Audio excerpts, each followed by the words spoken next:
Et balé à Congo, des alilopangota. C'est Guemena, chef du Sud Bangui, qui a été choisi par Julien Paluku Kawengia pour présenter ce bilan de l'an 1 de 7 mois à la tête du ministère de l'Industrie au cours d'un point de presse. Nous pouvons inscrire notre contribution sous 4 chapitres. Le premier chapitre de notre contribution, nous l'avons intitulé « Changement des méthodes du travail au Fonds de promotion de l'industrie et renforcement des bonnes habitudes ». Pour le président, la RDC doit aussi compter ses propres millionnaires et non pas seulement des étrangers. Dans cette division du président de la République et sur instruction du Premier ministre, nous avons changé les paradigmes d'utilisation des fonds de promotion de l'industrie.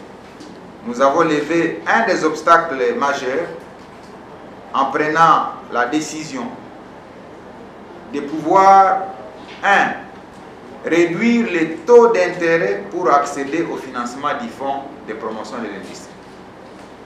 Au début, les taux étaient autour de 9%, mais arrivé au ministère, nous l'avons réduit à 6%. Et pour les jeunes, les entreprises de jeunes et de femmes, nous l'avons réduit jusqu'à 4%. Ce qui n'existe nulle part dans aucune banque congolaise. La deuxième décision, c'était le lancement du recouvrement de 150 millions de dollars détenus par les débiteurs du FPI. Nous comptons la reprendre légèrement en début de l'année 2021 pour nous rassurer que nous allons récupérer ces 150 millions et les réinjecter dans l'économie congolaise. L'ambition, c'était, avec l'accord du président de la République, de créer des millionnaires dans chaque territoire de la République. Troisième décision, à la suite de Covid-19, nous avons demandé à la direction du Fonds de promotion de l'industrie d'accorder un moratoire de 6 mois aux créanciers de bonne foi. La nouvelle dynamique imprimée à travers les fonds de promotion de l'industrie via la direction générale, cela nous a permis de financer plusieurs entreprises ainsi que des subventions qui ont été accordées. Et je peux vous dire qu'à la date d'aujourd'hui, depuis l'avènement à la tête du ministère de l'Industrie, nous pouvons être fiers d'avoir injecté près de 50 millions de dollars dans l'économie congolaise via les fonds de promotion de l'industrie. Ce qui n'avait jamais été fait, et je crois que la nouvelle vision du président de la République, telle que nous imprimée par le Premier ministre, nous sommes en train de la réaliser petit à petit. 50 millions de dollars qui sont ici de la collecte de la TPI, qui est la taxe de promotion de l'industrie. Nous avons mobilisé suffisamment de moyens pour atténuer les effets Covid sur les entreprises en République démocratique du Congo.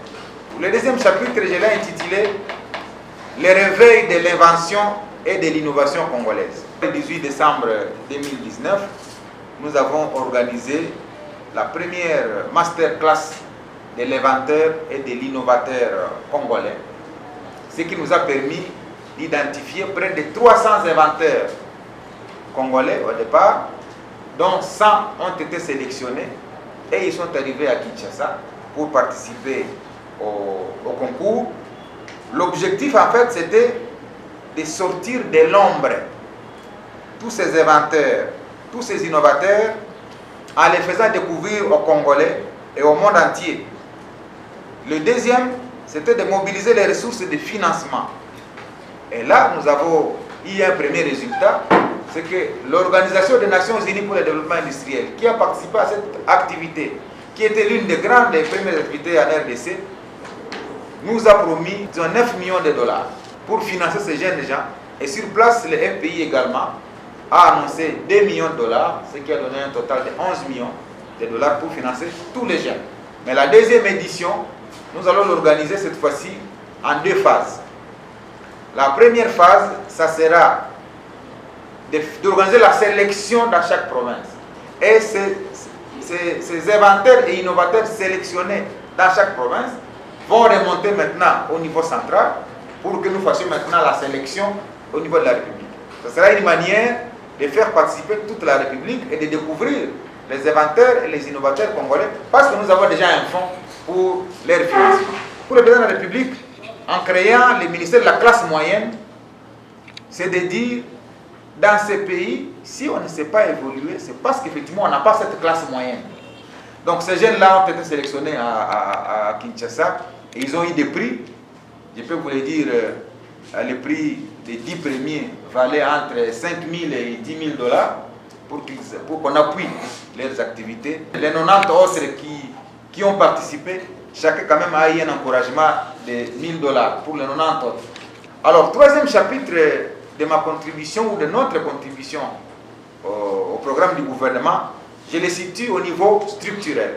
Nous avons, au courant de l'an 1, réussi à faire adopter par le gouvernement de la République ce qu'on appelle les documents de politique et de stratégie industrielle, DEPSI. C'est la première fois que les pays puissent disposer de sa politique industrielle.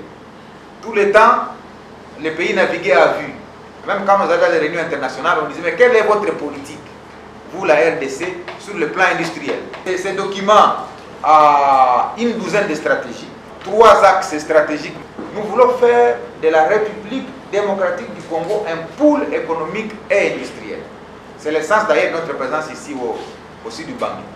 On produit de l'huile de palme, on produit du cacao, on produit du café, on produit de l'EVA. Est-ce que devons-nous nous limiter à constater que nous produisons ces quelques cultures pérennes? Nous voulons faire la RDC le pôle économique et industriel. À côté de la production là, on doit installer maintenant des unités de transformation. L'EVA que j'ai vu ici dans le sud du Bangui, il est fourni à la multinationale que vous connaissez qu'on appelle le Michelin. Ceux qui fabriquent les pneus là, les pneus Michelin. Alors, notre ministère voudrait qu'au lieu de continuer à exporter ces matières brutes là, qu'on installe autour de cet espace des unités de transformation du latex en caoutchouc, pneus, et nous commençons à être des exportateurs de pneus à partir du sud du Bangui. On devient exportateur du chocolat à partir du sud du Bangui. L'avantage c'est quoi? L'avantage c'est que, effectivement, lorsque nous allons commencer à exporter, ça va nous ramener les devises. Et ça va contribuer à notre balance commerciale, au lieu d'avoir des déficits budgétaires tout le temps. Mais à côté de cette ambition de faire de la RDC un pôle industriel, il y a le défi de l'électricité. Alors, nous avons été en Égypte. En Égypte, nous avons trouvé effectivement des entreprises qui sont capables de nous installer une centrale solaire de 500 MW en moins d'une année. Et comme nous sommes parmi les pays les plus ensoleillés, donc nous allons coupler effectivement cette stratégie d'installation des pôles économiques et industriels avec la stratégie d'installation de ces centrales photovoltaïques en collaboration bien entendu avec notre collègue ministre des Ressources hydrauliques et électricité. Nous voulons développer un potentiel attractif des investisseurs. C'est par effectivement la création de ce qu'on a appelé les zones économiques spéciales. Les zones économiques spéciales ont bénéficié d'un décret que nous avons présenté effectivement au gouvernement. Nous avons réussi à faire adopter au gouvernement un décret qui porte sur les avantages accordés aux entreprises qui vont opérer dans les zones économiques spéciales. Le chef de l'État, dans son discours sur l'état de la nation le 13 décembre 2019, avait subdivisé la RDC en 6 zones ou 6 espaces industriels, dans lesquels maintenant le ministère de l'Industrie a la responsabilité de développer les zones économiques spéciales. Comme c'est le cas pour le sud du Bangui, pour l'espace ici, l'espace équateur, il doit y avoir des zones économiques spéciales selon les spécificités de chaque province. Et ici, où nous avons été, effectivement, le gouverneur a déjà trouvé 400 hectares qui devront abriter la zone économique spéciale de cet espace que nous voulons être la zone économique pilote de l'espace équateur. Parmi les facilités, il y a les exonérations qui vont de 5 à 20 ans et à la 21e année de la fin de l'exonération, vous commencez seulement à payer la moitié des impôts et taxes que vous devriez payer. Alors pour les entreprises qui viennent s'y installer, elles ont 5 ans d'exonération renouvelable une fois, c'est-à-dire 10 ans. Nous avons réussi aussi à faire adopter au gouvernement l'idée de la création des corridors de développement industriel. Je prends l'exemple de Kinshasa. On a aménagé la route de Kinshasa à Kikwit qui va même jusqu'au Kassai, ça fait plus de 1000 km. Mais à côté de la route, il n'y a aucune activité qui y est installée. Le programme alimentaire d'urgence a été financé pour éviter la flambée des prix des denrées alimentaires sur le marché à Kinshasa et dans d'autres grandes agglomérations. Des véhicules militaires Kamaz ont été réquisitionnés. Nous avons appuyé le ramassage des vivres de l'intérieur vers les grands centres de consommation. Nous avons appuyé également l'envoi des produits industriels et de consommation dans l'espace Kassai par le financement de certaines barges, ce qui a permis que les sacs de sucre, les sacs de ciment, les maïs et tous les autres ont baissé de prix par le financement du fonds de promotion de l'industrie pour permettre que l'espace Kassai ne puisse pas connaître des pénuries. Également, les entreprises congolaises œuvrant dans plusieurs domaines, dont l'agroalimentaire, le transport, commerce et logistique, frappées de plein fouet par la Covid-19, ont bénéficié des financements d'IFPI. Je peux même vous annoncer que le ministère de l'Industrie, par le biais du fonds de promotion de l'industrie, a financé même les spécialistes dans le domaine médical. J'ai pu quand même réaliser quelques descentes importantes sur le terrain pour connaître les fins fonds de la République, pour connaître les problèmes et adopter une stratégie de proximité. Nous étions avec Jean-Pierre Bemba également, qui nous a parlé de son ambition de devoir aussi créer ou acheter une usine de transformation de l'huile de palme pour que cette huile soit raffinée ici, dans le site d'Ubangi, et qu'il soit vendu au peuple congolais sous sa forme définitive et finale de consommation. Jean-Pierre Bemba nous a aussi signalé qu'il suit régulièrement les acteurs du ministère et qu'il va s'inscrire également dans la logique d'accompagner le ministère par l'installation ici d'une unité à Bombili. Quelle perspective pour Julien Paluku Kahongya? De 2021 à 2023, nous voulons densifier le secteur industriel par une approche polycentrique basée sur les pôles de développement. Signalons que le gouverneur Jean-Claude Mabenzi, à la tête de 6 ministres, a pris part à ce point de presse. Ibale ya Congo ezali lopango te